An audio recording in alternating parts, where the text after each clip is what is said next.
Genesis chapter 8. And God remembered Noah and all the beasts and all the cattle that were with him in the ark. And God made a wind to pass over the earth, and the waters assuaged. The fountains also of the deep and the windows of the skies were stopped, and the rain from skies was restrained. And the waters returned from off the earth continually. And after the end of 150 days, the waters decreased.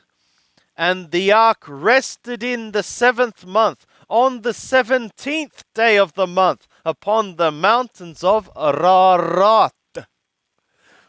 And the waters decreased continually until the 10th month.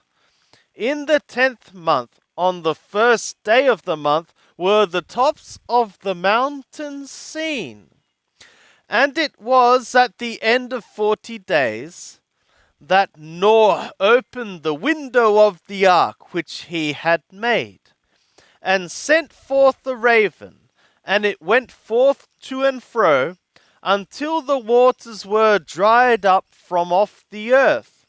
And he sent forth a dove from him, to see if the waters were abated from off the face of the ground. But the dove found no rest for the sole of her foot, and she returned to him to the ark, for the waters were on the face of the whole earth. And he put forth his hand, and took her, and brought her in to him into the ark. And he stayed yet other 7 days. And again he sent forth the dove out of the ark. And the dove came into him toward evening time. And lo, in her mouth an olive leaf plucked off. So Noah knew that the waters were abated from off the earth. And he stayed yet other 7 days, and sent forth the dove. And she returned not again to him any more.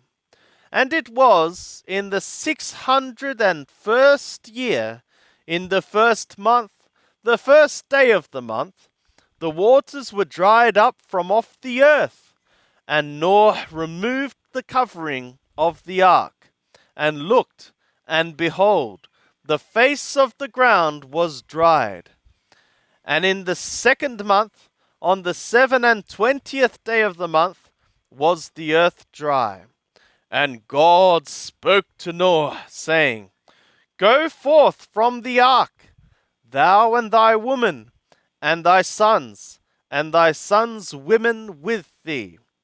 Bring forth with thee every living thing that is with thee, of all flesh, both birds and cattle, and every creeping thing that creepeth upon the earth, that they breed abundantly in the earth, and be fruitful, and multiply upon the earth.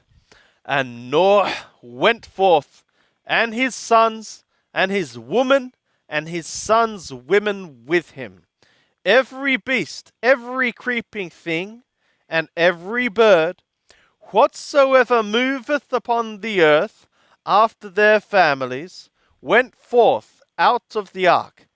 And Noah builded an altar to Yahweh, and took of every clean beast, and of every clean bird, and offered ascending offerings on the altar.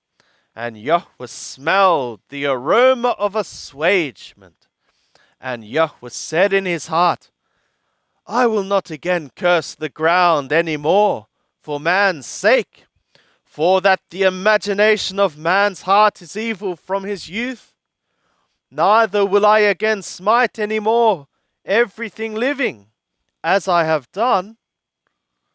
While the earth remaineth, seed time and harvest, and cold and heat, and summer and winter, and day and night shall not cease.